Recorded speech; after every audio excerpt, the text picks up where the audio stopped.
நாட்டு மாட்டுக்கும், ஜெர்சி மாட்டுக்கும் உள்ள ஒரு மிகப்பெரிய ஒரு வித்தியாசம் என்ன அப்புட்னா, அதாவது நாட்டு மாட்ல வந்து அதிகப்படியான நன்மைகள் இருக்கு. அதாவது நாட்டு மாட்ட நம்ம எடுத்துக்கிட்டோம் அப்புட்னா, அதிகப்படியான சத்துக்கள் பால்ல வந்து அதிகமா இருக்கு. அதேமாரி இந்த நாட்டு மாடு வந்து எல்லா விதமான கிளைமேட்டுக்குமே தாங்கும். அதாவது வெப்பமா இருக்கட்டும், குளிர்ச்சியா இருக்கட்டும், பனியா இருக்கட்டும், எல்லாத்தையுமே வந்து இந்த மாடு வந்து அதிகமா வந்து நாட்டு மாடுகள் வந்து தாங்கும். அதேமாரி வந்து இந்த மாட்டுக்கு வந்து அதிகமான தீவனங்கள் வந்து குடுக்கணுமான்னு கேட்டா, எதுவுமே குடுக்க தேவையில்ல.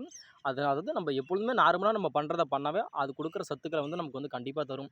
இதே நம்ம ஜெர்சி மாடெல்லாம் நம்ம எடுத்துக்கிட்டோம், இல்ல ஹச்சம் மாடே நம்ம எடுத்துக்கிட்டோம் அப்டின்னா, அத வந்து சிறந்த முறையில வந்து அத வந்து நம்ம வந்து பராமரிச்சா மட்டுமே தான், அதுக்கான விஷயத்த வந்து நமக்கு கண்டிப்பா தரும். அதாவது நம்ம எது குடுக்குறோமோ, அத தான் அது வந்து நமக்கு திருப்பி குடுக்கும். அதாவது "நீ வந்து எனக்கு ரூ. 10 குடு, நான் வந்து உனக்கு ரூ. 20 தரேன்" அப்படிங்கிற மாரி தான் இந்த ஜெர்சி மாடு, ஹச்சம் மாடு. இதே நம்ம நாட்டு மாடு எடுத்துக்கிட்டோம் அப்டின்னா, நம்ம வந்து எதுவுமே குடுக்காம இருந்தாலும் சரி, அது வந்து நமக்கு குடுக்கறத கண்டிப்பா வந்து குடுத்துரும். அதனால அதிகமா வந்து நாட்டு மாடுகள் வந்து இப்ப வந்து யாருமே வளர்க்கறதில்ல.